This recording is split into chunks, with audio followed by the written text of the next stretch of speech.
রাজনৈতিক দলগুলোর মধ্যে নানা ইস্যুতে বিতর্ক চলছেই। মতপার্থক্য থাকলেও রাজনৈতিক দলগুলোর মধ্যে বিভেদ যদি প্রকট হয় তাহলে নানা শঙ্কা ভর করে জনগণের মাঝে। আসলে দলগুলো কি পারবে জনগণের কাঙ্ক্ষিত গণতান্ত্রিক শাসন ব্যবস্থা ফিরিয়ে আনতে? সে বিষয় নিয়ে আলোচনা করব আমাদের আজকের পাবলিক পার্লামেন্ট অনুষ্ঠানে। আমাদের আজকের বিষয়, জুলাই সনদের পরই কি ভোট ও জোট? এই আলোচনার জন্য আজকে স্টুডিওতে উপস্থিত আছেন জনাব গোলাম মাওলা রনি, সাবেক সংসদ সদস্য, ব্যারিস্টার নাসিরুল উদ্দিন আহমেদ অসীম, আন্তর্জাতিক বিষয়ক সম্পাদক বিএনপি, এবং রুহিন হোসেন প্রিন্স, সাবেক সাধারণ সম্পাদক সিপিবি, এবং ব্যারিস্টার শামীম হায়দার পাটোয়ারি, মহাসচিব জাতীয় পার্টি। এবং আপনাদের সাথে আছে আমি মাহফুজুর রহমান। আলোচনা শুরুতেই জনাব গোলাম মাওলা রনি, আপনার কাছে আসতে চাই, নির্বাচন নিয়ে কি আসলে শঙ্কাটা দূর হলো কিনা? আজকে তথ্য উপদেষ্টা একটা মন্তব্য করেছেন একটা অনুষ্ঠানে, আমি মন্তব্যটা আপনাকে একটু পড়ে শোনাই। যে নির্বাচনের আগে রাজনৈতিক দলগুলো সংঘাতের জন্য মুখিয়ে আছে, প্রধান উপদেষ্টার অবস্থানের কারণে এখন পর্যন্ত তারা সংঘাতে জড়াচ্ছে না। আপনারা অবশ্যই এটা অল্প কয়েক মাসের মধ্যে দেখতে পাবেন, এবং আমি আশঙ্কা করছি যদি এটার সাথে ধর্মীয় যে দৃষ্টিকোণ এটি যদি যুক্ত হয় তাহলে বাংলাদেশের পরিস্থিতি আরও খারাপ হবে। বাংলাদেশের পরিস্থিতি কি আসলে খারাপের দিকে যাচ্ছে কিনা? প্রথমত মাহফুজ সাহেব যেটা বলেছেন তথ্য উপদেষ্টা, আমি ওনার এই বক্তব্যের সঙ্গে আরেকটু যোগ করতে চাই যে রাজনৈতিক দলগুলোর মধ্যে যারা ক্ষমতায় যাবে, এই মুহূর্তে যারা ক্ষমতায় প্রত্যাশী, তাদের মধ্যে একটা ক্ষোভ কাজ করছে। ছোট বড় রাজনৈতিক দলের মধ্যে একটা মনস্তাত্ত্বিক যাকে বলা হয় দূরত্ব কাজ করছে, বিক্ষোভ কাজ করছে। এবং এটার পেছনে মূলত যারা এখন এই মুহূর্তে রাষ্ট্র ক্ষমতায় আছে তাদের অনভিজ্ঞতাই যাকে বলা হয় দায়ী। গেঞ্জি মানে যে রাজনৈতিক দলের আসলে যোগ্যতা একটু গেঞ্জি হওয়ার, তাকে কোট বানাইয়া ঘুরানো হচ্ছে। যার মোজা হওয়ার দায়িত্ব তাকে টুপি বানাই দেওয়া হচ্ছে। ফলে কি হলো কি, ওখানে বসে অনেকগুলো ক্ষোভ বিক্ষোভ তৈরি হচ্ছে। বাংলাদেশের প্রেক্ষাপটে জামায়াত ইসলামের আমির, ঠিক আছে, জামায়াত ইসলাম আমিরের সঙ্গে সালাউদ্দিন সাহেবের একটা বৈঠক হতে পারে, কিন্তু তার সঙ্গে একেবারে তাসনিম যারা বা এনসিবির একেবারে তরুণ প্রজন্মের যারা আক্তার যারা আছেন তাদের সঙ্গে একত্রে বসিয়ে তিনটা পার্টিকে একই পাল্লায় ওজন করাটা আসলে বাংলাদেশের রাজনীতির সংস্কৃতিতে কখনোই ঘটেনি। আমাদের দেশের রাজনীতিতে ছোট হোক বড় হোক, একটা রাজনৈতিক দলের যারা ধরেন একসময় কমরেড মোহনী সিং ছিলেন, তো তাকে কিন্তু ওভাবেই মূল্যায়ন করা হতো। ইভেন গোলাম আজম সাহেব ছিলেন, তাকে কিন্তু ওইভাবেই আমাদের এই সমাজ রাষ্ট্র মূল্যায়ন করেছে। রাশেদ খান মেনন কিংবা হাসানুল্লাহ কিনু রাজনৈতিক দল কখনোই বড় ছিল না, কিন্তু আমাদের এই সমাজ তাদেরকে ওইভাবে সম্মান করেছে। একটা সময় সুরঞ্জিত সেনগুপ্ত, সালাউদ্দিন কাদের চৌধুরী, তারা যখন আওয়ামী লীগ যোগদান করেননি বা বিএনপিতে যোগদান করেননি, তাদের ছোট রাজনৈতিক দল ছিল, কিন্তু আমাদের এই সমাজ ব্যক্তিকে ওইভাবে মূল্যায়ন করেছে। কিন্তু এবার কি হলো, এবার হলো যে আমাদের রাজনৈতিক যে চিন্তা চেতনা, সমস্ত চিন্তা চেতনার উপর যেন বজ্রপাত হয়েছে, এবং সমস্ত বজ্রপাতে সব কিছু রিসেট হয়ে গেছে। এখানে রাজা যেভাবে চাচ্ছেন ওভাবেই একজন মানুষ মূল্যায়িত হচ্ছে। এর ফলে কি হলো, উনি যেটা বলেছেন রাজনৈতিক দলগুলোর মধ্যে অনেক ক্ষোভ বিক্ষোভ। আমার তো ভয় হচ্ছিল যে ওই যে কমিটিটা হয়, ঐক্যমতের কমিশনের কমিটি, ওখানে বসে মারামারি না লেগে যায়, ওখানে হাতাহাতি না লেগে যায়। এবং এখন পর্যন্ত সৌহার্দ্যপূর্ণ পরিবেশ দেখেছি। হ্যাঁ, অত্যন্ত সৌহার্দ্যপূর্ণ। এর কারণ হলো ওখানে ভালো ভালো খাবার ছিল, অনেক সুন্দর সুন্দর খাবার ছিল। এই কারণে সামনে খাবার থাকার কারণে আর আগেও খেয়েছে, পরেও খেয়েছে। আর মাঝে মধ্যে ফাঁকে ফাঁকে তারা গিয়ে যখন গলা শুকিয়ে যেত, ওখানে আমি জানি না কী কী খাবার, প্রিন্স ভাই বলতে পারেন, পোলাও, কুরমা, কালিয়া কোপ্তা, সেরাটন, সোনার আগে অনেক ভালো ভালো খাবার হয়তো ছিল, কেননা এটা শাহী খাবার, শাহী মেহমান, রাজকীয় খাবার। রাজার খাবার তো প্রজার মতো হয় না, তো এই কারণে হয়তো ওখানে কিছু হয়নি। কিন্তু ওখানে যদি গরম থাকতো, আবহাওয়া যদি উত্তপ্ত থাকতো, প্লাস্টিকের চেয়ার থাকতো, আপনি দেখতেন এটা সর্বনাশ, কয়জনের নাকের বদনা যে কীভাবে ভেঙে গেছে তা নিয়ে রীতিমতো মহাকাব্য রচিত হতো। কিন্তু মাহফুজ সাহেবের যে কথাটা উনি বলেননি, রাজনৈতিক দলগুলোর মধ্যে শুধু ক্ষোভ নয়, সরকারের কর্তা ব্যক্তিদের মধ্যেও ক্ষোভ আছে, উপদেষ্টাদের মধ্যেও ক্ষোভ আছে।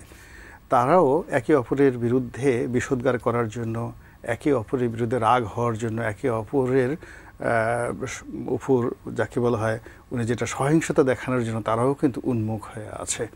তো কাজেই অ্যাজ এ হোল এই যে গত 14টি মাসে আমাদের যে বিবর্তনটা হলো, এই বিবর্তনটা হওয়ার কথা ছিল না। আমরা শেখ হাসিনার বিরুদ্ধে যারা লড়াই করেছি, সংগ্রাম করেছি, আমাদের সবারই সুদীর্ঘকালের একটা যাকে বলা ধারাবাহিকতা আছে। কেউ মামলা, কেউ মোকদ্দমা, কারো ব্যবসা বাণিজ্য থেকে শুরু করে অনেক কিছু, জীবনের স্বর্ণালীর সময় চলে গেছে। তো স্বর্ণালীর সময় চলে যাওয়ার পর আমরা সেই রাজনীতির আকাশে বিরাট একটা সম্ভাবনাময় চাঁদ দেখতে চেয়েছিলাম। এবং যখন ডক্টর মোহাম্মদ ইউনূস এলেন, ওনার মুখটাকে আমরা একটা পূর্ণিমার চাঁদ মনে করেছি, যে এই চাঁদ আর কখনো এখানে কোনো কলঙ্ক হবে না। এখন দেখা গেল সেই চাঁদের দিকে চেয়ে থাকতে থাকতে আমরা কখন চাতক পাখির মতো সব কিছু হারিয়ে ফেলেছি।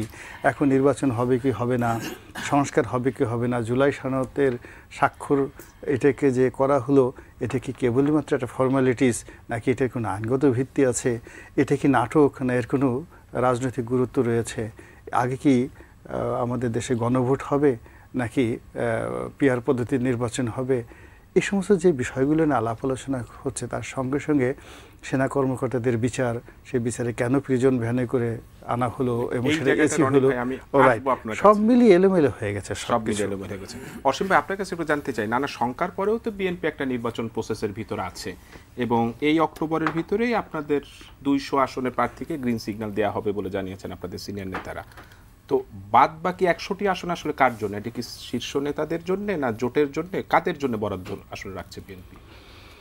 ধন্যবাদ আপনাকে এবং সহ আলোচক যারা আছেন সবাই বিদগ্ধ, অনেক বেশি আমার থেকে জানেন, অনেক বেশি অভিজ্ঞতা ওনাদের সবার আছেন এবং দর্শক শ্রোতা যারা আছেন মানে গোষ্ঠী পাথরে যাচাই করলে ওনারা আমাদের থেকে সবার থেকে রাজনীতিবিদদের উপরে সবচেয়ে বেটে, যেটা আপনার ওই যে গ্রামের চায়ের দোকানের যে পার্লামেন্ট আপনার তো দিলেন যে পাবলিক পার্লামেন্ট, তো ওই পাবলিক পার্লামেন্টের আসল প্রতিনিধি কিন্তু ওনারা। আমরা জাস্ট এই পৃথিবীর রঙ্গমঞ্চে শেক্সপিয়ারের মতো সবাই আমরা নাটকের পাত্রপাত্রী, তাই না?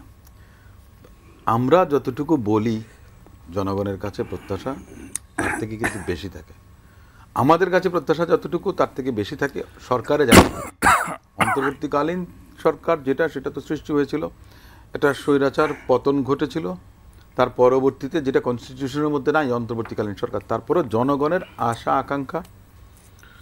গোলাম মাওলা রনি তিনিও ঢাকা বিশ্ববিদ্যালয় আইনের ছাত্র, তিনি নিজেও জানেন যে আর্টিকেল 7 অনুযায়ী মনে করেন যে এই সরকারটা কন্টিনিউ করছে। এখন আপনি যেই প্রসঙ্গটা তুললেন যে আমরা কিভাবে এগিয়ে যাব, মূল কথা 200 আসনে আপনাদেরকে গ্রিন সিগন্যাল দেয়া হচ্ছে। না, আমি এটা বলছি মানে এগিয়েটা যাব কিভাবে। প্রত্যেকটা স্বতন্ত্র রাজনৈতিক দলগুলো তাদের তো নিজস্ব এই আছে।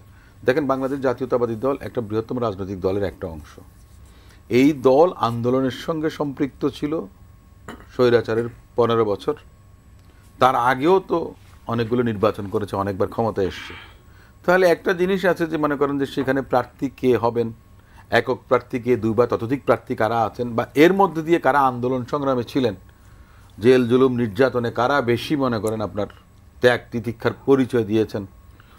তো সেদিক থেকে এই যে 200 আসনের কথা আমরা বলছি তা না, 300 আসনে বাংলাদেশ জাতীয়তাবাদী দলের প্রার্থী আছে, কোথাও কোথাও 300 আসনে বলতে 2 বা ততোধিক প্রার্থী আছে। তো সে জায়গাতে আপনার দলের, আমার দলের ভারপ্রাপ্ত চেয়ারপারসন জনাব তারেক রহমান সাহেব তিনি বলেছেন যে জনগণের চাহিদা অনুযায়ী কিন্তু প্রার্থীর পরিবর্তন হতে পারে। আমি যাকে এতে রেখেছি, জনগণ যদি মনে করে যে না তাকে বিতে রাখেন, অন্য আরেকজনকে নিয়ে আসেন আপনি, সেজন্য কিছু সিট আপনার মনে করেন যে এখনও মনে করেন যে ঘোষণা দেয়া হয়নি বা ওই 100টা আসনের মধ্যে সেগুলো আছে। এমনকি যে আপনি 200 আসনের কথা বললেন যে নির্ধারিত হয়েছে, সেটারও কিন্তু পরিবর্তন হতে পারে।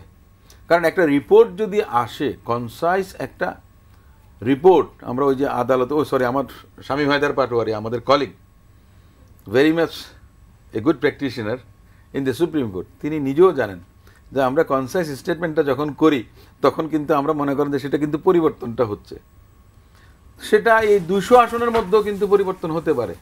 কিন্তু বাকি যে 100টার কথা বলেন, আমি ধরে নিলাম যে হ্যাঁ ঠিক আছে, আনডিসপিউটেড 200 বাদ দিলাম, 100 তার মধ্যে হ্যাঁ আমাদের জোট বা শরিকদের আসলে কয়টা আসন ছেড়ে দিবেন সেটা কি না, গত কয়েক দশক ধরে বাংলাদেশের রাজনীতিতে বাংলাদেশ জাতীয়, আপনি 91 সালের কথা বলেন, বিএনপির নেতৃত্বে 7 দলীয় জোট ছিল, আওয়ামী লীগের নেতৃত্বে 15 দলীয় জোট ছিল। 1996 সালে আওয়ামী লীগের সঙ্গে জামাত রাজনীতি করেছিল, আন্দোলন করেছিল, বিএনপির সঙ্গেও অনেকে ছিল। ঠিক তেমনই মনে করেন যে পরবর্তীকালে 2001 সালেও ছিল। এবং এই বিগত 15 বছরে বিএনপির সঙ্গে জোটের শরিক দল অনেকগুলো ছিল, অনেকে শরিক দল থেকে বেরিয়ে গেছেন, অনেক শরিক দলের আপনার মনে করেন যে ভগ্নাংশ মনে করেন যে এদিকে ছিলেন, কেউ ওদিকে ছিলেন, চলে গেছেন, এরকম আছে। তো সেই দিক থেকে মনে করেন যে আমাদের জোটের বিষয়টা যখন আলাপ আলোচনা আসে, তখন বাংলাদেশ জাতীয়তাবাদী দল বলেছেন যে 50 থেকে 60টি আসন শরিকদেরকে দেবেন বা এ ধরনের একটা বিষয় আছে। এটা আপনার কমও হতে পারে, এটা বেশিও হতে পারে। ওই আমি যে কথাটা বলেছি, ওই 200 যে একেবারে স্থির তাও না, কিন্তু পরিবর্তন হতে পারে। অর্থাৎ দলের যারা 200 জন ধরে রাখেন, 200 জনের 1 নাম্বার 2 নাম্বার 3 নাম্বার এরকম বহুত আছে। বিএনপির মনে করেন যে, আমি মনে করি প্রত্যেকটা কনস্টিটিউয়েন্সিতে 3-4 জন মনে করেন যে যোগ্য প্রার্থী। এইটাও আসলে বিএনপির উপর একটা চাপ তৈরি করবে কিনা, আপনারা যদি 50 থেকে 60টা আসন শরিকদের ছেড়ে দেন। আমি আসবো এই জায়গাটা, আমি একটু স্বামীমাদের পার্টির আপনার কাছে একটু জানতে চাই, সেটা হলো নির্বাচন নিয়ে শঙ্কার কথা একটু আগেই আসলে আমরা বলছিলাম। আপনার দলের নির্বাচনে অংশগ্রহণ তো আসলে আরও শঙ্কার বিষয়, একটা অনিশ্চিত বিষয়, কারণ অনেকগুলো দলই তো আপনাদেরকে ফ্যাসিস্টের সহযোগী বলছে, আপনাদের অপরাধের কথা উল্লেখ করছে, আপনাদেরকে নির্বাচন প্রসেসের বাইরে রাখার দাবি উঠেছে। আপনাদের দলের আসলে পরিকল্পনাটা কি? দেখুন, সবগুলো দল ফ্যাসিস্টের দোষর গালি দিলেই বা কি যায় আসে, বা সবগুলো দল মিলে যদি বাদ করে দিতে চায় তাহলেও লিগালি কি দায় আসে? মেজরিটেরিয়ান রুল তো এটা না যে আপনি 99টা দল মিলে বলবে একটা দলকে বাদ দিয়ে দেন। যার আইনগত অধিকার আছে, যার বৈধতা আছে, নিবন্ধন আছে, সে ভোট করবে। এক্সিকিউটিভ অর্ডারে আওয়ামী লীগের নিবন্ধন সাময়িকভাবে বাতিল করা হয়েছে, সেটা নিয়ে নিন্দার ঝড় উঠেছে কিছুটা। হিউম্যান রাইটস ওয়াচ বলেছে এটা উঠে দেওয়া উচিত। আওয়ামী লীগের ব্যানটাই তো এখনো জাস্টিফাইড পুরোপুরি করতে পারছে না, সকল দোষরদের তো আরো পরের ধাপে আসবে। প্রথম হচ্ছে দেশ, রাষ্ট্র, সোভারিন সত্তা, জাতিসত্তা, এগুলো অনেক বড় বিষয়। এগুলো কিন্তু বাদ দেওয়ার বিষয় না, এগুলো হচ্ছে সংযুক্ত করার বিষয়। যে কারণে বঙ্গবন্ধু 72 সালের পরে জামাতকে সাধারণ ক্ষমা ঘোষণা করলেন না, সকল যুদ্ধ রাজাকারদের উনি সাধারণ ক্ষমা ঘোষণা করে দিলেন। শুধু সিলেক্টিভ যুদ্ধপদের বিচার চলছে, কিন্তু কারো রায় হয়নি ওরা বলে। পাকিস্তানের সাথে রিলেশন বিল্ডআপের জন্য পাগল হয়ে গিয়েছিলেন, ওআইসির মেম্বারশিপের জন্য পাগল হয়ে গিয়েছিলেন। ওআইসি তখন তাকে বললো পাকিস্তানের সাথে ফ্রেন্ডশিপ বাড়াও। উনি তখন পাকিস্তান গেলেন, আবার ভুট্টোকে ঢাকায় নিয়ে আসলেন। চিন্তা করেন, 72 সাল 71 সালে যে পাকিস্তানের সাথে আমাদের জেনোসাইড হলো, জুলফিকার আলী ভুট্টোর কারণে যে যুদ্ধ হলো, সেই ভুট্টোকে উনি ঢাকায় ইনভাইট করলেন 2 বছর পরে, 3 বছর পরে। অনেকে বলে সেখানেই তার হত্যার প্ল্যাটফর্ম তৈরি হয়ে গেছে, কারণ এত বেশি লোক ভুট্টোকে দেখতে আসছিল, অনেকে ভাবছে বঙ্গবন্ধুকে হত্যা করা যেতে পারে। বাট কেন করেছিলেন? ওই যে দেশটা, রাষ্ট্রটাকে বাঁচানোর জন্য করেছিলেন। আবার কি সাহসী কাজ করেছিলেন, যে ইন্ডিয়ার সহযোগিতায় বাংলাদেশ স্বাধীনতা লাভ করলো, উনি প্রথম কথা বললেন আপনার আর্মি সরিয়ে ফেলেন, প্রথম কথা। এবং ইন্দিরা গান্ধীর সামনে এটা বলা কোনো টম ডিক হ্যারির কথা না, হেনরি কিসিঞ্জার বলতেন যে সারা পৃথিবীর সব ডিপ্লোম্যাটের সাথে আমি হ্যান্ডেল করতে পারি, ওই মহিলার সাথে গেলে আমার একটু অস্বস্তি হয়। তো সেই ইন্দিরা গান্ধীকে উনি নেমেই বলেছে আপনার সোলজার সরিয়ে ফেলেন, ভারতও সরিয়ে ফেলেছে। এখন যে অনেকে বলে না, ওই যে আজকেও দেখলাম বন্দুক নিয়ে যুদ্ধ করবে ভারতের সাথে, তো ভারত তো 72 সালে সৈন্য না সরিয়ে আরও 10 বছর রাখতে পারতো, আরও 5 বছর রাখতে পারতো অন দ্য গ্রাউন্ড, যে আবার যুদ্ধ হবে, স্বাধীনতা রিকনস্ট্রাকশন। ভারত রাখেনি, চলে গেছে। কিন্তু ভারত বাংলাদেশকে কখনোই প্রদেশ বানাতে চায়নি, তার সাথে দরকারও নেই, তার আগ্রহও নাই। সে যেটা চায় ন্যাচারালি বাংলাদেশ থেকে যেন তার কোনো থ্রেট না হয়, আমরাও চাবো তার তরফ থেকে যেন আমাদের কোনো থ্রেট না হয়। এর বাইরে খুব বেশি ইন্টারেস্ট তার থাকার কোনো কারণও নেই। বিএনপি অত্যন্ত জনপ্রিয় একটা দল, কনসিস্টেন্টলি ইউনাইটেড পলিটিক্স করে গেছে লাস্ট 17 বছর। কথায় কথায় সবাই 17 বছরের ফ্যাসিস্ট আমল বলেন, আমরা মনে করি 9 থেকে 13 আমলটাকে আমরা বাংলাদেশের আগের আমলের মতোই বলতে পারবো। 14 ভোটটা হাইলি প্রশ্নবিদ্ধ, একতরফা, এবং 154 জন আনকন্টেস্টেড, সেটার কিছু দেয় জাতীয় পার্টিরও আসবে, এটা অস্বীকার কোনো উপায় নেই। 18 ভোটটা ইনক্লুসিভ কিন্তু প্রশ্নবিদ্ধ, রাতে ভোট হয়েছে। 14 ভোটটা একতরফা। সেই হিসাবে আমরা বলতে পারবি একতরফা ভোটের আমল হচ্ছে 5 বছর আর 6 বছর, 5.5 বছর। এই টোটাল টাইমের মধ্যে রিয়েল প্রশ্নবিদ্ধ হচ্ছে 5.5 বছর। আর অন্য সময়টা আগের সময়ের সাথে কম্পারেবল, কারণ সব আমলেই অনিয়ম হয়েছে, সব আমলেই দুর্নীতি হয়েছে, সব আমলেই ভোটের অভিযোগ এসেছে। তো সেই বিএনপি কিন্তু এই 16-17 বছরে ডিভাইড হয়নি। তারেক জিয়ার নেতৃত্বে, খালেদা জিয়ার নেতৃত্বে একমুখী আছে। এই একমুখিতা বিএনপির অসাধারণ একটা স্ট্রেংথ। এটা কীভাবে বিএনপি অ্যাচিভ করেছে, এটা অসাধারণ দক্ষতা। সেই বিএনপি যখন বলল ডিসেম্বরেই ভোট হতে হবে, সারা দেশে হাইপ উঠে গেল, গভর্নমেন্টের ঘাম ছুটে গেল। প্রধান উপদেষ্টা লন্ডন চলে গেলেন তথাকথিত একটা অ্যাওয়ার্ড সেরিমনির কথা বলে। মূল উদ্দেশ্য ছিল তারেক জিয়ার সাথে কথা বলে। এই যে ডিসেম্বরটা ফেব্রুয়ারিতে পিছিয়ে গেল, আমার কাছে মনে হয়েছে বিএনপি একটা সেলফ পারপিচুয়েট ট্র্যাপে পড়ে গেছে। তারা নিজেরাই যখন ফেব্রুয়ারি এগ্রি করলো, ডিসেম্বর পর্যন্ত তারা আর কোনো হুঙ্কার দিতে পারবে না। ডিসেম্বর জানুয়ারির মধ্যে যদি তফসিল না হয়, এর মধ্যে এমন কিছু ঘটে যেতে পারে যে বিএনপি নিজেও আর ইলেকশন শব্দটা উচ্চারণ করতে পারবে না। এটা হতে পারে, এরকম অনেক কিছু হতে পারে, দেশে ঘূর্ণিঝড় হতে পারে, ভূমিকম্প হতে পারে, অনেক কিছু হয়ে যেতে পারে। যেমন আজকে যুগান্তরে খুব সম্ভবত লিখেছে যে ফেব্রুয়ারির পরে 2 মাস ভোট পিছাতে পারে, খুব সম্ভবত, আমি দেখিনি, শুনলাম। তার মানে একটা আলোচনা ভোট পিছানো শুরু হয়ে গেছে। আমরা মনে করি ভোটটা ইনক্লুসিভ হতে হবে, টাইমলি হতে হবে। আমরা গত 1 বছর যেটা দেখেছি, আর systematic depoliticization of political parties. Awami লীগকে ব্যান করা হয়েছে, জাতীয় পার্টিকে দোষর উপাধি দেওয়া হয়েছে, বিএনপিকে ম্যালাইন করা হয়েছে। বিএনপি নিজেরও দোষ আছে, বাট সব মিলে বিএনপি ম্যালাইন্ড। জামাত খুব স্ট্রং হলেও তার 71 স্টিগমা আছে। তাহলে পলিটিক্যাল পার্টি কিছু নাই বাংলাদেশে আসলে এট দ্য মোমেন্ট। তারপরে তো নানা ফরম্যাটে আসলে মানে জামাত ক্ষমা চেয়েছে, সেটা নিয়ে একটা আলোচনা ফিরবে। আমি একটু প্রিন্স ভাই আপনার কাছে জানতে চাই, নির্বাচন নিয়ে শঙ্কা আছে কিনা, এবং আপনার দল ভোট বা জোট নিয়ে আসলে কি চিন্তা ভাবনা করছে? না, ভোট নিয়ে তো অনেক আলোচনা হয়েছে, আমি অত ডিটেল আলোচনা না, যে এক কথায় বলি শঙ্কা একেবারে ভোট সমাপ্ত এবং ঘোষণা করে যারা নির্বাচিত হবে তাদের হাতে না যাওয়া পর্যন্ত এই শঙ্কা আছে এবং থাকবে। এটা হচ্ছে পরিষ্কার বক্তব্য। এবং এটাও আপনি শুরুতে যে আমাদের একজন উপদেষ্টার যে কথাটা আপনি বললেন, যে ওই চেয়ারে থেকে যখন এই কথাটা বলে, আমি অন্য ব্যাখ্যা না যেয়ে বলি, তা সেটাকে উড়িয়ে দেওয়ার ব্যাপার নাই। আমি ওই আলোচনার থেকে ইন্টারেস্টেড হচ্ছে এই জায়গায় যে ঠিক আছে এই কথা, এবং আমরা যদি বলেন এটা অফিসিয়ালি বহুদিন ধরে বলে আসছি, আসলে সিচুয়েশনটা একটা তরল সিচুয়েশন, মানে আমার ধারণা বোধারা মোটামুটি বোঝে যে কি হতে পারে। আলোচনার এইখানে কেন্দ্রবিন্দু হওয়া দরকার যে আমরা যে নির্বাচনের কথাটা বলছি, এবং এখন পর্যন্ত যদি শব্দটা এটাকেই আমরা ধরি যে যথাসময় বলতে যেটা এক ধরনের এগ্রিমেন্ট হয়ে আছে আর কি, সেইটাকে দেখা দরকার যে সরকার এ ব্যাপারে ঠিক ভূমিকা পালন করতেছে কিনা, বা কথার কথা বোঝার জন্য যে যদি কোনো কারণে আমরা দেখি এইটাকে পিছিয়ে যাওয়া বা অন্য কোনো সংকট হয়, তাহলে কি সেটা আমাদের জন্য ভালো না মন্দ। আমার ধারণা পরের প্রশ্নে কেউ ভালো এই কথা বলতে চাইবে না, যে যত কথা বলুক না কেন, যত অঙ্কের হিসাব নিয়ে আসুক না কেন, সিচুয়েশন এটা কিন্তু পারমিট করছে না। যেমন এটা একটা বিখ্যাত কথা আছে যে অনেক সময় মানুষ বা কেউ মিথ্যা কথা বলতে পারে, কিন্তু সিচুয়েশন তো আর মিথ্যা বলে না, সিচুয়েশন। তো সেই জায়গাটায় আমাদের পরিষ্কার যেটা দেখতে পাচ্ছি, সরকারের বডি ল্যাঙ্গুয়েজ সহ অন্য কিছু তারা ওরালি মুখে যত জোরে বলছে, দৃশ্যমান কার্যক্রমের সেই জায়গাটায় যাওয়াটা কিন্তু এখনো পর্যন্ত আমরা দেখছি না। এক্ষেত্রে ছোট্ট কথা হচ্ছে নির্বাচন কমিশনে কিছুটা তাদের বডি ল্যাঙ্গুয়েজে আছে, কিন্তু যেমন ধরনের আরপিও ঘোষণা করলো, তার আরপিওর আগে কেন রাজনৈতিক দলগুলোর সাথে কথা বললো না? এটা নিয়ে বিএনপি আপত্তি জানিয়েছে। না, এটা তো আমাদের প্রচুর আপত্তি আছে অন্য জায়গায়। যেটা ধরেন একটা সহজ কথা বলি, না ভোটের ব্যাপারে আমরা বহু আগেও বলেছিলাম, একবার ছিল বাতিল হলো, তা খালি একটা আসনে হবে কেন? মানে যেখানে একজন থাকবে কেন সব জায়গায় না? কেন মনোনয়নপত্রের টাকা বাড়ানো হবে? এরকমের আরও বহু প্রশ্ন করা যায়। তা আমার কথা হচ্ছে যেগুলো তো আলোচনা করার দরকার ছিল, তাহলে কিন্তু পার্টিগুলো ইনভলভ হইতে পারত। সে ইনভলভ কিন্তু তারা করলেন না, এর একটা জটিলতা তৈরি করলেন। যেমন আপনি বিএনপির কথা বললেন, বিএনপি আমি পত্রিকায় দেখলাম তারা একটা চিঠি দেবে, আইন উপদেষ্টাকে অলরেডি আজকে দিয়েছেন এবং রোববার প্রধান উপদেষ্টার কাছে। আচ্ছা, তাহলে এইটা ধরেন এইটা নিয়ে আলোচনা, দেখেন আমরাও তো আমাদের অনেকগুলো আপত্তি, আমরাও চিঠি দিলাম, এটা দিয়ে যদি কালক্ষেপণের জায়গা হয়, কিন্তু দরকার নেই এগুলো।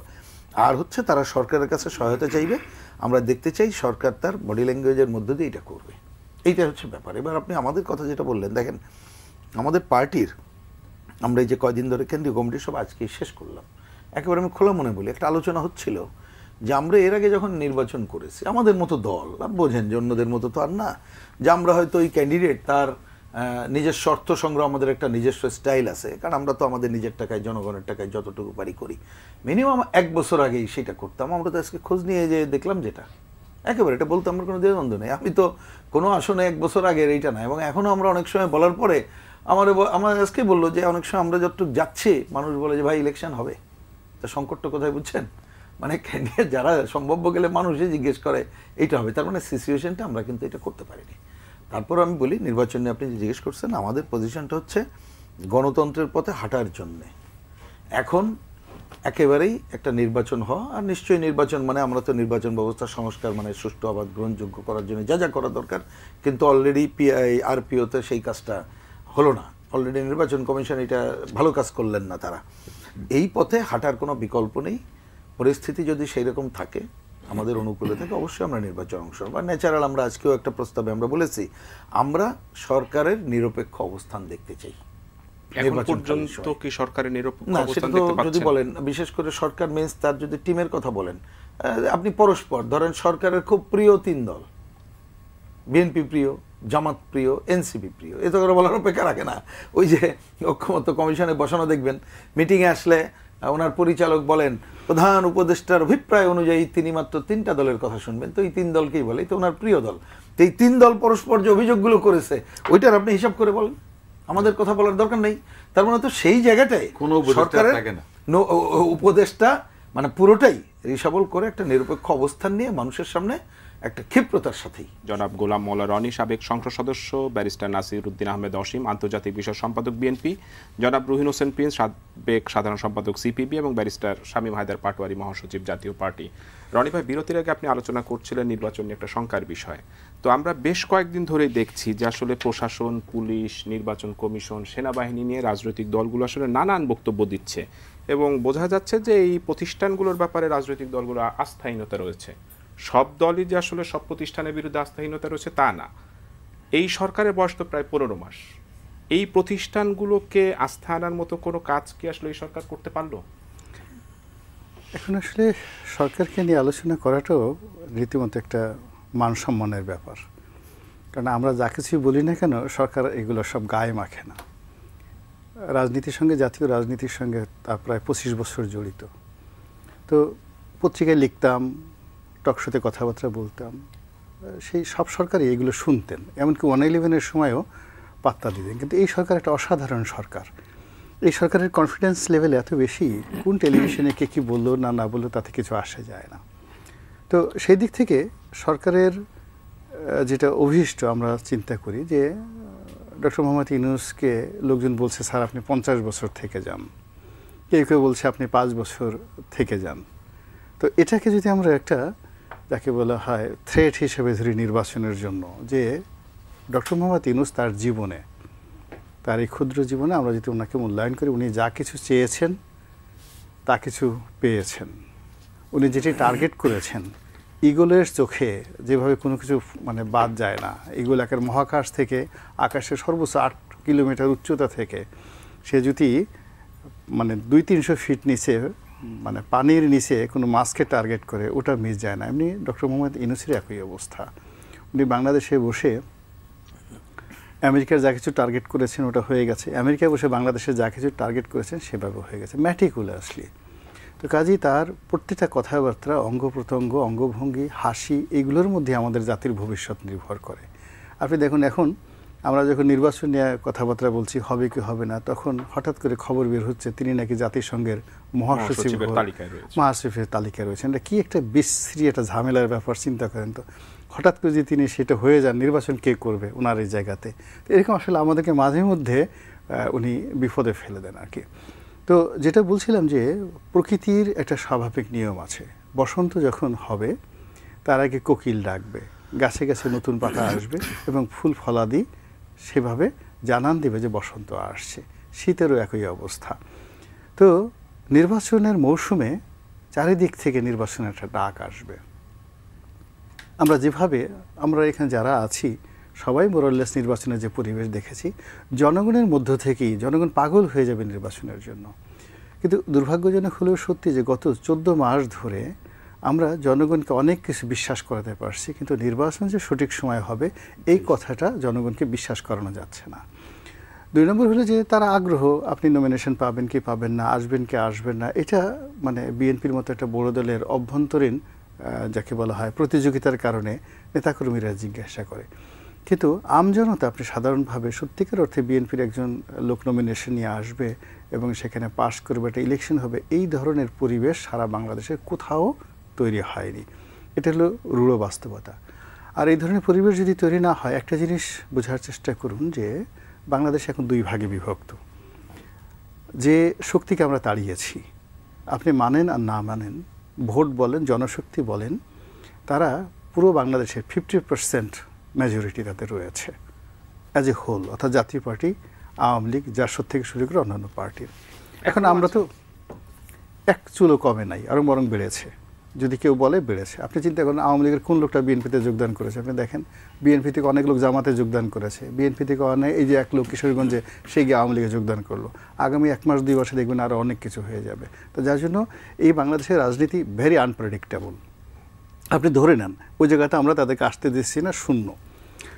ঠিক সেম ঘটনাটা আওয়ামী লীগ করেছিল। আওয়ামী লীগও তাদের 50% এইরকম জনশক্তি, যারা জাতীয় পার্টির বাদে এই যে জামাত এবং বিএনপির মতো শক্তিকে ইগনোর করে তারা নির্বাচন করার চেষ্টা করেছে। এখন শেখ হাসিনার 15 বছরের কন্টিনিউয়াস শাসন, তার সঙ্গে সঙ্গে তার মিলিটারি পাওয়ার, তার মিলিটেন্সি অ্যাবিলিটি, অর্থাৎ তার যে ছাত্রলীগ যুবলীগের যে পেশি শক্তি, এবং রাজ ভাণ্ডারের অফুরন্ত টাকা, দুহাতে টাকা।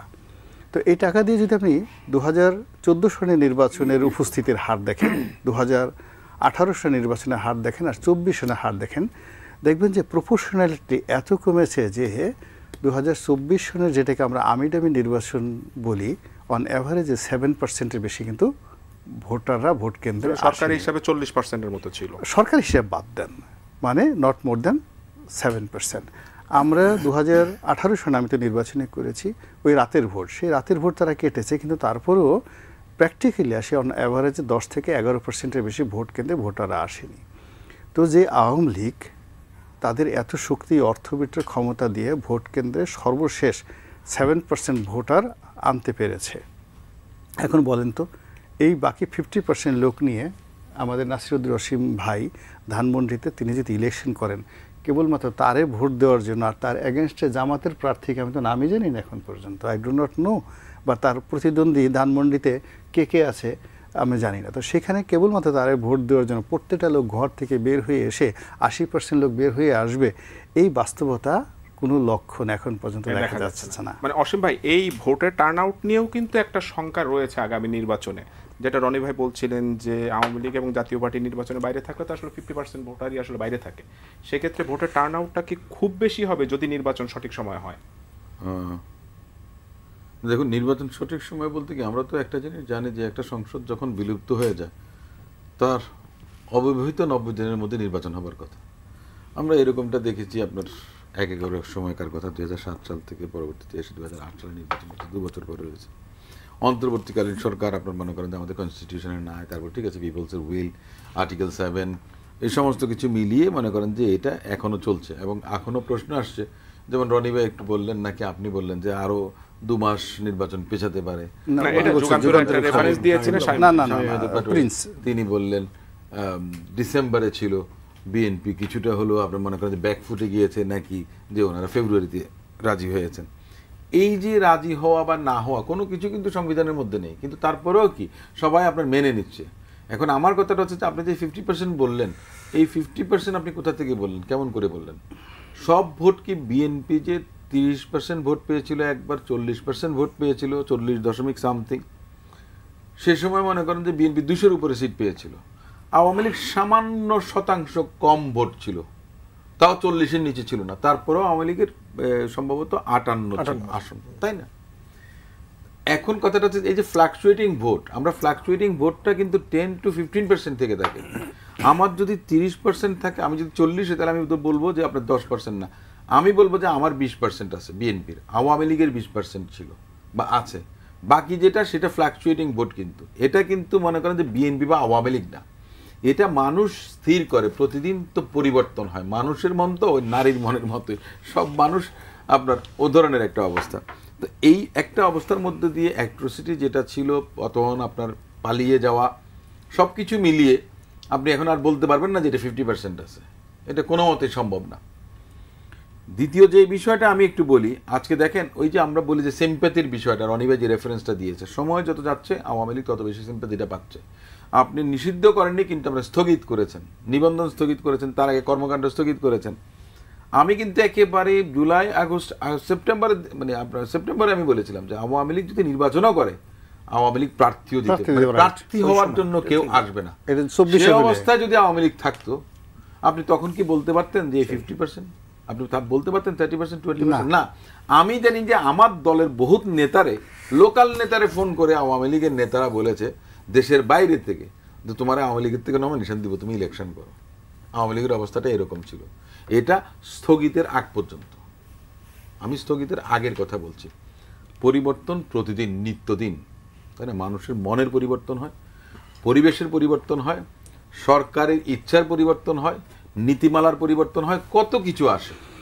জাতীয় পার্টি নিয়ে তো কেউ কখনো কথা বলেনি, হঠাৎ করে একদিন ওয়ান ফাইন মর্নিং বলতে পারেন, যদিও ইভিনিং বা afternoon what ever it is হঠাৎ করে এসে গেল জাতীয় পার্টির বিষয়টা, কিন্তু তার আগে তো কেউ কখনো বলেনি। তো এটা কেন হলো যে মনস্তাত্ত্বিক একটা বিষয়, কে কখন কাকে অবস্টেকল হিসেবে মনে করছে তখনই আসে আপনি মনে করেন যে দাঁড় করানো হচ্ছে। আমি তো মনে করি যে আপনার পতিত স্বৈরাচার হিসেবে আওয়ামী লীগকে কেন জানে ফেরত আনার জন্য মনে হয় রাষ্ট্রযন্ত্র, নাকি আপনার বিদেশি অনেকরা যারা মনে করেন যে এ দেশে যাদের ইন্টারেস্ট আছে, মানে বাংলাদেশের জনগণ না যত বড় স্টেক হোল্ডার, তার থেকে বেশি মনে হয় যেন প্রভুরা বোধহয় স্টেক হোল্ডার বেশি সবচেয়ে। ওনাদের দিক থেকে কিন্তু চাপটা আছে যে এই যে ইনক্লুসিভ ইলেকশনের কথাটা, এই বিষয়টা কিন্তু গত কয়েক মাস ধরে কিন্তু শোনা যাচ্ছে। তো সে কারণে আমরা বলছি সময় যত যাবে, নির্বাচন যত বিলম্বিত হবে, গণতান্ত্রিক ধারা যে আপনি ফেরত যাবেন, আমি আওয়ামী লীগ আসুক বা না আসুক আমি সে কথাটা বলি না। আওয়ামী লীগ যে কাজগুলো করেছে সেগুলোর অবশ্যই বিচার হওয়া উচিত। আওয়ামী লীগের বিচার না, শুধু আওয়ামী লীগ কোনো কালে মিনিমাম অনুতপ্ত কিংবা অনুশোচনা ওনাদের আছে বলে মনে হয় না। বরং আওয়ামী লীগের নেত্রী ইন্ডিয়াতে বসে ওনার যে নিরীহ নেতাকর্মী যারা আছেন, কয়জন মানুষ আপনার গ্রেফতার হয়েছে, আপনার আইন উপদেষ্টা বা পত্রপত্রিকায় মিডিয়াতে রিপোর্ট হয়েছে যে 42,000 অ্যারেস্ট হয়েছে, আসলে তা অধিকাংশই জামিনে না, অধিকাংশ না, 73% অ্যারেস্ট হয়েছে, 32 না 33,000 আপনার 73% জামিন পেয়েছে, আমি যদি রিপোর্টটা মনে করে থাকি, মানে প্রথম আলোর একটা রিপোর্ট ছিল। শামীম ভাই, এইখানে একটা জিনিস যে পলাতকরা নির্বাচন অংশ নিতে পারবে না এরকম একটা সিদ্ধান্ত এসেছে। পলাতকরা আসলে কিভাবে নির্বাচন করে, যদি তারা স্বতন্ত্র দ্বারা, সেক্ষেত্রেও তো তাদের 1% ভোটারের একটা স্বাক্ষর লাগে না, ওটা তো এখন নাই তো। না, এইটা আবার ইম্পোজ খুব সহজ হচ্ছে। পলাতকরা কখনোই স্বতন্ত্র দাঁড়ালে 1% ভোটারের স্বাক্ষর লাগে। 1% বাদ দেন, পলাতকরা তো এভিডেভিডি করতে পারবে না, ভোট করবে কিভাবে? তো এটা মানে সরকার হঠাৎ করে এই বিষয়টা সামনে আনলেন কেন? অসীম ভাইয়ের সাথে কিছুটা একমত। সরকার আসলে আওয়ামী লীগ ফিরে আসার পথ চিন্তা করছে, কিন্তু তার আগে আওয়ামী লীগকে বেঁধে ফেলতে চাচ্ছে। সেই বেঁধে ফেলার একটা করেছে আইসিটি ট্রাইব্যুনাল। এটা নিয়ে যে আইনটা হয়েছে 73 সালে আইন, এটা এই 1 বছরে 4 বার পরিবর্তন করা হয়েছে এবং 4 বারই 21-এর বিপক্ষে করা হয়েছে। প্রথমে ছিল এখানে অ্যাবসেন্সিয়া ট্রায়াল ছিল না, শেখ হাসিনার জন্য অ্যাবসেন্সিয়া ট্রায়াল আনা হলো। দলের বিচার প্রথমে ছিল না, এটা নিয়ে অনেক ডিবেট হলো, পরে আনা হলো। তারপরে হলো রিসেন্টলি হলো যে আপনি চাকরি থেকে সাথে সাথে সাসপেন্ড হয়ে যাবেন, ডিসমিস হয়ে যাবেন। সেটা ওই আর্মি অফিসারদেরকে মাথায় রেখে করা হয়েছে, ইউ ক্যান প্রেডিক্ট দ্যাট। দেন আপনি কি করলেন যে আপনার চার্জশিট দেওয়া হলে আপনি নির্বাচন করতে পারবেন না। এটা কি ধরনের কথা? আবার বলেন, চার্জশিট হলে চার্জশিট দিলে করতে পারবেন যদি নির্বাচন করতে পারবেন না, কনভিক্টেড না। চার্জশিট দিলেই আইসিটি ট্রাইব্যুনালে কোনো চার্জশিট অ্যাকসেপ্ট হলে বা দেয়া হলে, অ্যাকসেপ্ট হলে যায় না, সে আর নির্বাচন করতে পারে, ডিসকোয়ালিফিকেশন। এবং সরকারি কোনো কর্মকর্তা কর্মচারী হলে তার সে চাকরি চলে যাবে। তাহলে আপনার কনভিক্টেড হলে, আগে ছিল কনভিক্টেড হলে এবং 3 বছর না পার হলে সে হতে পারবে না।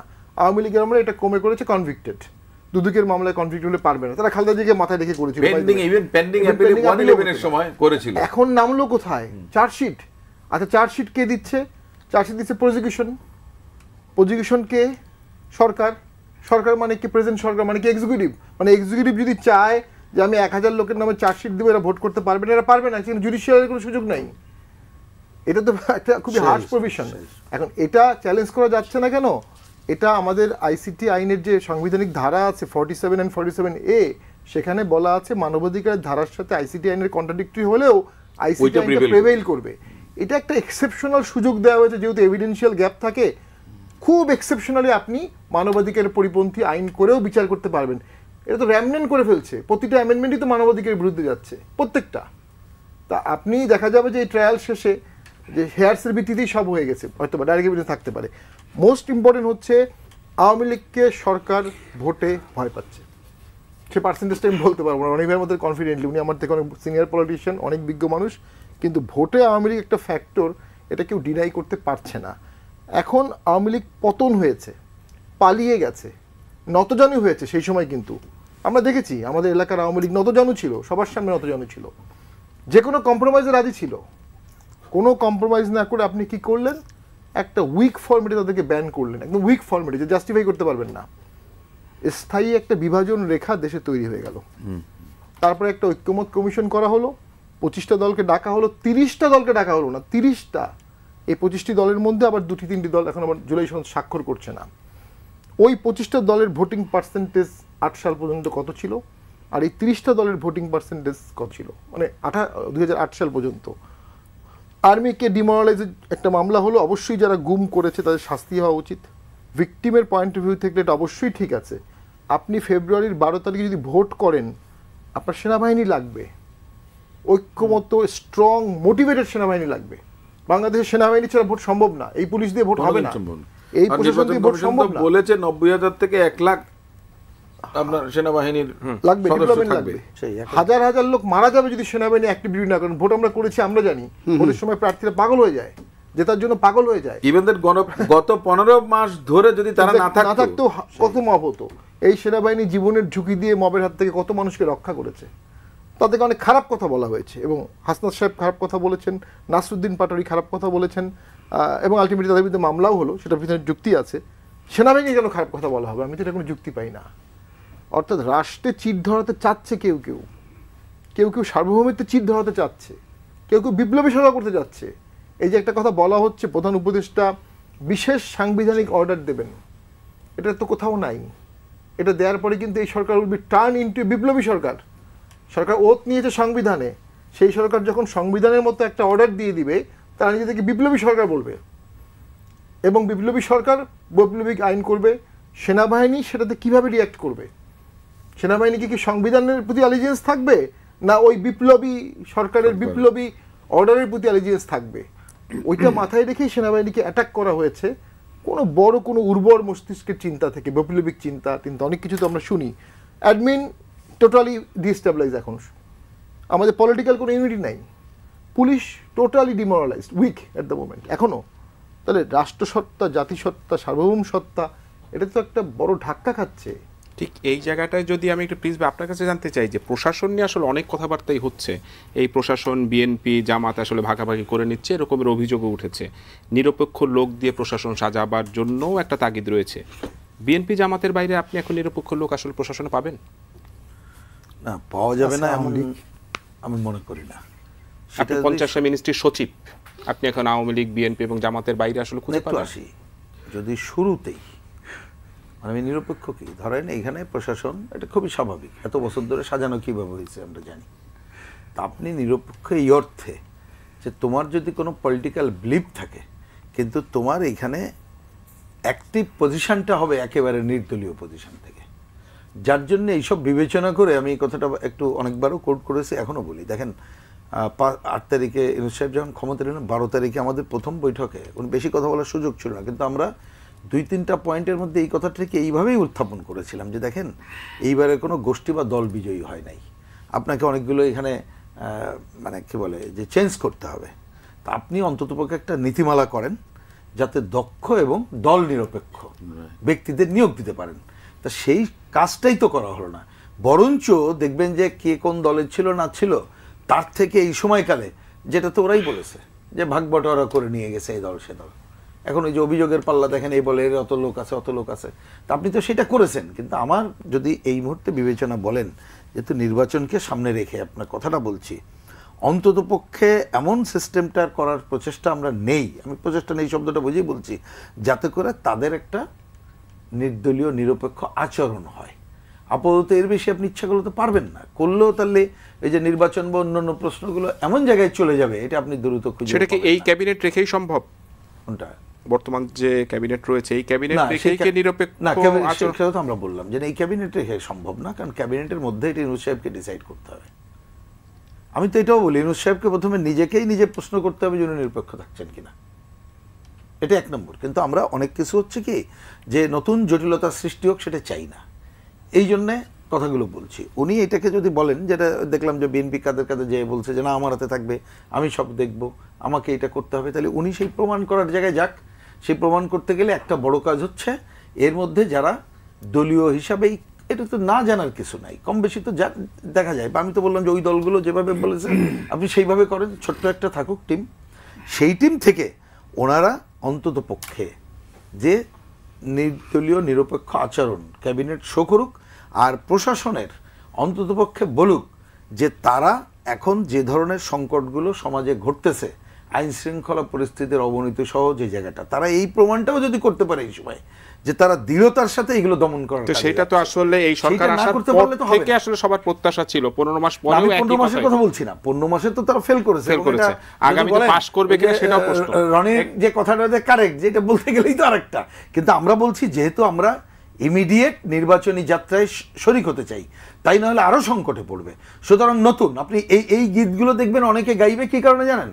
আলটিমেটলি নির্বাচনকে বাধাগ্রস্ত করার। এবং আরেকটা আলোচনা আমি শেষ করতেছি, আলোচনায় ঢুকছি না, শামীম হায়দার পাটোয়ারি শেষে এই যে নতুন এখনো পর্যন্ত সনদ বাস্তবায়ন অন্যান্য নিয়ে যে সমস্ত কথাগুলো উঠছে, সেইটা কিন্তু নির্বাচন শুধু পিছানো না, আমাদের দীর্ঘমেয়াদী একটা নির্বাচন বিরোধী একটা অন্য ধরনের সরকারে মানে কি বলে রেখে দেওয়ার একটা অপচেষ্টা হবে। অপচেষ্টা।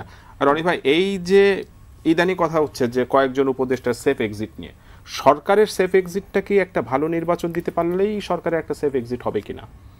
না, সরকারের সেফ এক্সিট হবে না। আমাদের দেশে ধরুন ডক্টর মোহাম্মদ ইউনূস তো এর আগেও তত্ত্বাবধায়ক সরকারের উপদেষ্টা ছিলেন।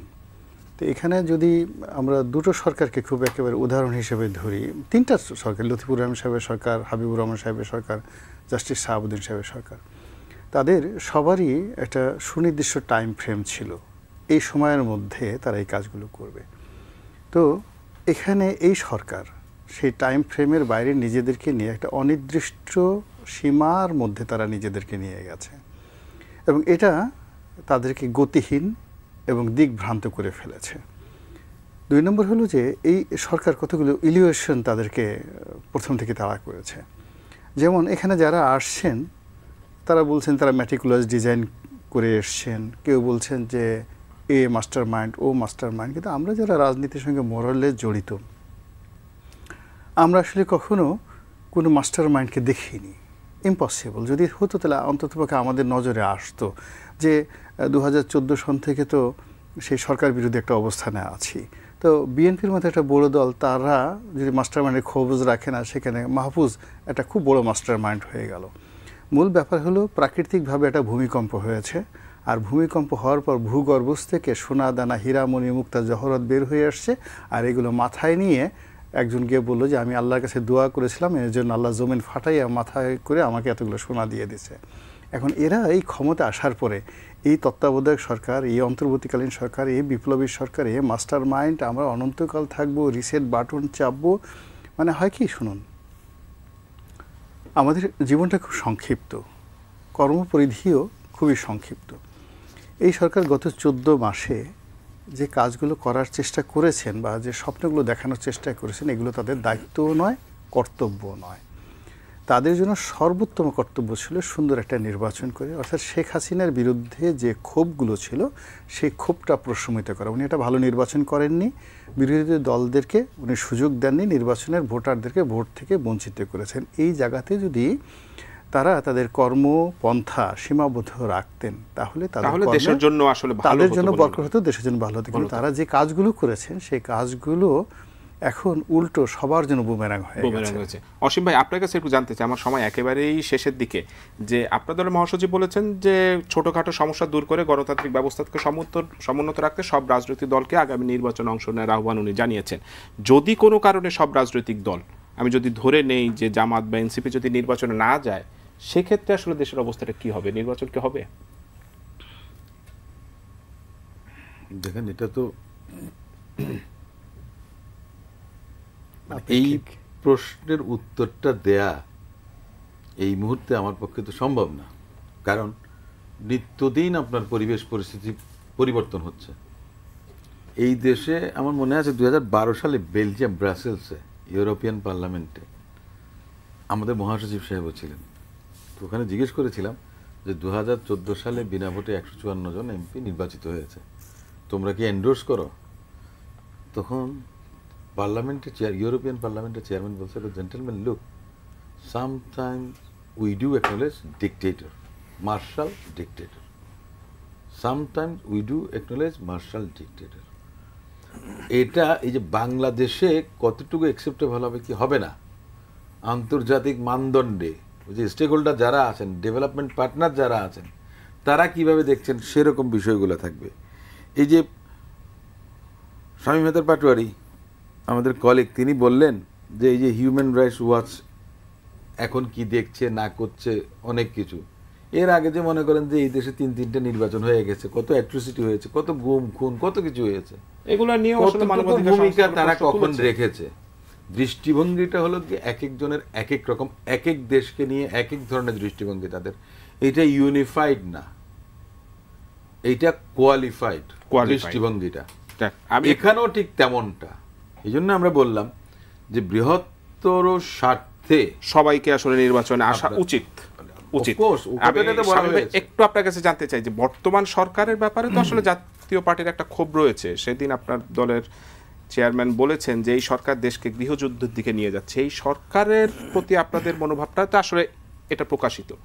যে রাজনৈতিক দলগুলো এখন বিএনপি, জামাত বা এনসিপি রাজনীতি করছে, ক্রিয়াশীল দল, তাদের ব্যাপারে আসলে আপনাদের মূল্যায়নটা কি? না দেখুন, রাজনৈতিক দলগুলোর মধ্যে অবশ্যই আমরা সরকারকে দায়ী করব বিভাজনটাকে স্থায়ী করার জন্য। এই সরকার ঐক্যমত করতে পারত। ঐক্যমত কমিশন তো একটা সিস্টেমেটিক ডিসইউনিটিকে প্রমোট করেছে। জাতি তো একটা বিশাল ব্যাপার, জাতিসত্তা তো একটা বিশাল ব্যাপার। 71 সালেই জাতিসত্তা থেকে আমাদের বিস্ফোরণমূলক একটা আবির্ভাব হয়ে একটা দেশ সৃষ্টি হয়েছে। সেইটাতে স্থায়ী চির ধরার ক্ষেত্রে এই সরকারের কিছু ভূমিকা আছে। সরকারের যত সমালোচনায় আমরা করি, সরকারটাকে গা করছে, যে রনি ভাই বললেন সরকারের প্রাণভোমরা ওই 7 সমুদ্রের বাইরে কোনো একটা কুঠুরিতে আছে। ওই কুঠুরিতে যখন প্রাণভোমরা চাপ পড়বে তার আগ পর্যন্ত সরকার কনসার্ন না। এর আগে দেশের ট্রাফিক ব্যবস্থা ভেঙে পড়ছে, ইকোনমি ভেঙে পড়ছে, রিজার্ভ ভালো আছে, এটা সরকারি ক্রেডিট, রিজার্ভ সরকার রক্ষা করতে পেরেছে, কিন্তু প্রচুর জব কাট হচ্ছে। আর পলিটিক্যালি যে পার্মানেন্ট বিভাজন হচ্ছে, এখান থেকে জাতি বের হয়ে আসবে কিভাবে? বিএনপি এক্সট্রিমলি পপুলার একটা দল ছিল, এখনও আছে, যদিও আমরা রিসেন্ট জরিপ জানি না। যে কোনো পরিস্থিতিতে ভোট হলে এই সরকার পতনের 6 মাসের মধ্যে আসলে বিএনপি ল্যান্ডস্লাইড ভিক্টরি পেত। তাহলে সেই বিএনপির কোনো দরকার আছে আওয়ামী লীগকে ভোট থেকে দূরে সরানোর? কোনো যৌক্তিক কোনো কারণ নেই। এটা তারা চাইও নাই। বিএনপি কোনো পলিটিক্স অ্যাড করবে না, কিন্তু বিএনপির একটা দায় আছে। বৃহত্তম দল হিসাবে যখন আওয়ামী লীগ ব্যানের দাবি উঠলো, বিএনপি সেটাকে ঠেকাতে পারে নাই। এই রাজনীতিতে ঠেকাতে না পারারও একটা রেসপন্সিবিলিটি চলে আসে। আমার সময় একবারে শেষ। প্রিন্স ভাই, যদি 1 মিনিট আপনি বলেন কোন আশার কথা কি আপনি বলতে পারেন নির্বাচন নিয়ে? না, আমরা তো সারাক্ষণই আজকে আসলে আমাকে আশঙ্কার যদি কথা বলেন, নিয়ে এক আলোচনা কথা করব। বলি, আশার কথাটা মানে সৌদি বলা আরব যায় দরকার, এবং সেটা হচ্ছে অন্তত পক্ষে যে এইখানে যে দলগুলো ন্যূনতম মুক্তিযুদ্ধকে আফোল্ড করি, আমার অন্য নানা বিতর্কের পরেও তারা যদি দৃঢ় অবস্থান নেই, তাহলে সরকার কিন্তু অন্যদিকে যেতে পারবে না। আমাদের নমনীয় অবস্থানে অনেক ক্ষেত্রে সরকার সুযোগ পাচ্ছে, সেইটা বোধহয় অনেক দেরি হয়ে গেছে, আর 1 সেকেন্ডও দেরি করা উচিত না। দেরি করা উচিত না। আমার সময় একেবারেই শেষ। আপনাদের 4 জনকে অসংখ্য ধন্যবাদ। দর্শক, এতক্ষণ দেখছিলেন পাবলিক পার্লামেন্ট অনুষ্ঠান। আজকের মতো এখানেই বিদায় নিচ্ছি। সবাইকে ধন্যবাদ।